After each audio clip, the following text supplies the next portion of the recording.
దీనికి ముఖ్యంగా 2 రకాల సర్జరీస్ ఉంటాయి. ఒకటి ఓపెన్ సర్జరీ, రెండవది లాప్రోస్కోపిక్ సర్జరీ. ఈ ఓపెన్ సర్జరీలో ఏం చేయాల్సి వస్తుందంటే ఈ రకంగా కోత పెట్టాల్సి వస్తుంది. కోత పెట్టేసేసి ఇక్కడ ఒక జాలి అనేది వేసేస్తుంటాం అన్నట్టు. సో ఈ కోత పెట్టడం వల్ల ఏంటంటే పెద్ద కోత ఉంటుంది. ఎంత పెద్ద జాలి వేయాలంటే అంత పెద్ద కోత పెట్టాలి. అంతేకాకుండా జాలి పైన ఒక చిన్న పైప్ అనేది బయటికి పెడతాము. అదొక 4-5 రోజులు పైప్ ఉండాల్సి వస్తుంది.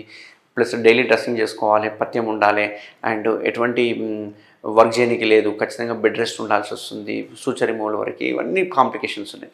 బట్ మన ట్రీట్మెంట్ రేంజ్ హాస్పిటల్లో మనం చేసే లాప్రోస్కోపిక్ మెథడ్లో మనం ఏం చేస్తామంటే చిన్న 3 హోల్స్ పెడతాం అన్నట్టు. కడుపు సైడ్కి చిన్నవి 3 హోల్స్ పెడతాం. అది just 5 mm to 10 mm holes మాత్రమే అన్నట్టు.